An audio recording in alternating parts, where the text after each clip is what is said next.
वो अल्लाहू अकबर ऐसे 3 बार बोला और फिर फायरिंग स्टार्ट हुई।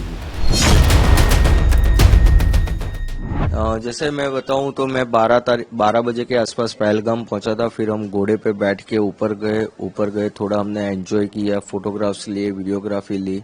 फिर हमने एडवेंचर करना शुरू किया। तो हम जिप लाइन कर रहे थे, तो पहले लोगों ने जिप लाइन की, फिर मेरे लड़के ने की, फिर मेरी बारी आई। मैं जब जिप लाइन कर रहा था तब फायरिंग स्टार्ट हुई। अराउंड 4 से 5 बार गोलियां चल गई। तब 20 सेकंड तक तो मुझे मालूम नहीं था, मैं मेरी मस्ती में जिप लाइन के अंदर था। फिर मुझे मालूम पड़ा कि यहाँ पे गोलियां चल रही है, लोग नीचे मर रहे हैं। मैंने देखा 5-6 लोगों को गोलियां लग गई है। फिर मुझे 20 सेकंड के बाद अराउंड पता चला कि यहाँ पे आतंकी हमला हुआ है। वो अल्लाहू अकबर ऐसे 3 बार बोला और फिर फायरिंग स्टार्ट हुई। हम नीचे गए तब मैंने ऑलरेडी देखा कि हमारे पहले जो 2 फैमिली गई थी उसके अंदर जो जैंट्स लोग थे उन लोगों को रिलीजियन पूछ के ऑलरेडी गोली मेरे वाइफ और मेरे लड़के के सामने मार दी थी कि आपका रिलीजन क्या है, हिंदू है। उन्होंने बताया, तुरंत उन लोगों ने गोली मार दी थी। मेरी वाइफ और लड़का नीचे चिल्ला रहे थे। मैं थोड़ा नजदीक पहुंचा, मैं बेल्ट खोल के कूद गया। कूद के मेरी वाइफ और मेरे लड़के को लेके वहां से तुरंत भागने लगा।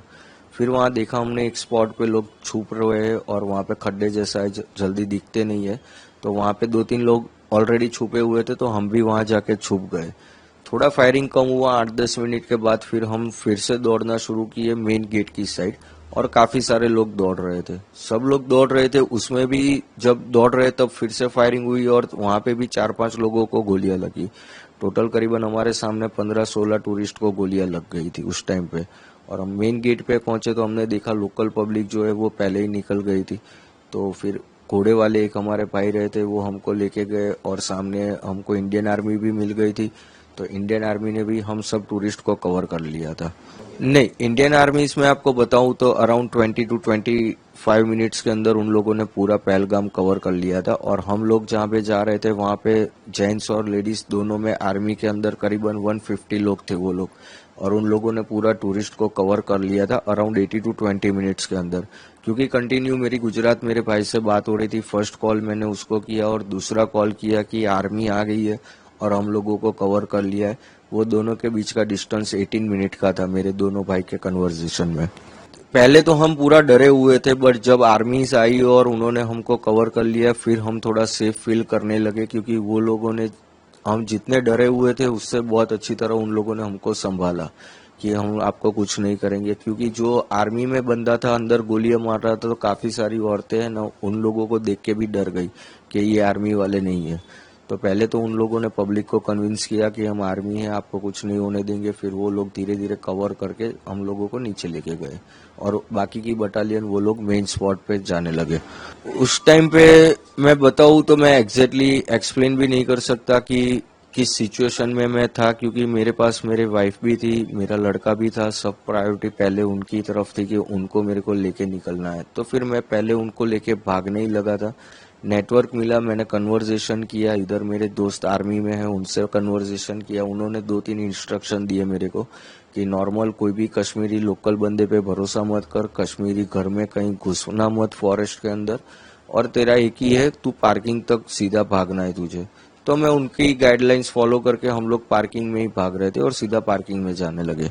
इंडियन आर्मीज के लिए मैं ग्रेटफुल करूंगा क्योंकि उन लोगों ने तुरंत टूरिस्ट को कवर कर लिया था। और सेकेंडली आप देखोगे तो हाफ एन आवर के वहां उतनी गाड़ी, एम्बुलेंस वगैरह सब कुछ उन लोगों ने अरेंजमेंट करके पूरा 30 मिनट्स के अंदर कवर कर लिया था उन लोगों ने। और ऊपर भी उन लोगों ने पूरा स्पॉट, जो मेन स्पॉट था वो भी उन लोगों ने कवर कर लिया था। मैं बता रहा हूँ ना, वो चीज मैं एक्सप्लेन ही नहीं कर पा रहा हूँ कि उस टाइम पे मैं किस कंडीशन में था। बस दौड़ना है, निकलना है, वही चीज थी। क्योंकि चारों साइड गोलियां चल रही थी, दिमाग भी इतना काम नहीं कर रहा था। वो जिप लाइन में मैं मेरी मस्ती में था। जब पता चला तब तो डर लग गया था कि हाँ अब कुछ हो रहा है। पहले 20 सेकंड तो मैं मेरी मस्ती में ही था। मेरे आगे 9 लोगों ने स्लाइड की ना, तब एक ये चीज नोटिस है कि मेरे आगे जो 9 बंदे ने स्लाइड की, इवन मेरे लड़के ने भी स्लाइड की, मेरे वाइफ ने भी स्लाइड की, तब वो बंदा कुछ नहीं बोला। जब मैंने स्लाइड कर रहा था तब वो बोला और उसके बाद फायरिंग हुई है। उसलिए उस बंदे पे मुझे थोड़ा डाउट हो रहा था। वो अल्लाहू अकबर 3 बार बोला और फायरिंग स्टार्ट हुई। नहीं, तब मेरे को मालूम नहीं था, पर ये चीज मैं बोल रहा हूँ ना कि जब 23 तारीख को हम गुजरात पहुंचे, यहाँ मेरे भाई के पास बैठे हम फैमिली मेंबर सारे वीडियो देख रहे थे, तब ये चीज हमको नोटिस हुई कि आगे के एक भी वीडियो में ये बंदा कुछ नहीं बोल रहा है, इसी टाइम बोल रहा है और फिर फायरिंग स्टार्ट हुई। नॉर्मल जैसे कश्मीरी लुक, जैसे कश्मीरी के लोग होते हैं वैसे नॉर्मल लुक वाले ही थे, उनके दाढ़ी वगैरह सब कुछ था उन लोगों का। दो ही बंदे को देखा है हमने, उतना भी नजदीक से नहीं, 30-35 फुट के डिस्टेंस पे। पर जो पठानी आदमी था उसने तो मुंह पे कपड़ा बांधा हुआ था। हाँ, उस टाइम पे नीचे तो पूरी जगह पे आर्मी थी और फॉरेस्ट पे भी थी। जो मेन लोकेशन था वहां पे आर्मी अफसर नहीं थे, वहां पे जम्मू कश्मीर की पुलिस भी थी और सिक्योरिटी गार्ड भी मेन गेट पे 3 लोग थे। एक आदमी था, हमने 2 लोग जो ग्राउंड में थे उन लोगों को देखा है। एक जो था वो पठानी कपड़े में था, जो मेरी वाइफ ने आइडेंटिफाई किया हुआ है कि उसने पठानी कपड़े पहने थे।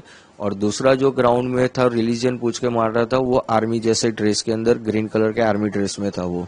देखो, कश्मीर स्वर्ग है, जाना तो चाहिए पर नर्क भी है, कब चले जाओगे वो भी मालूम नहीं पड़ेगा।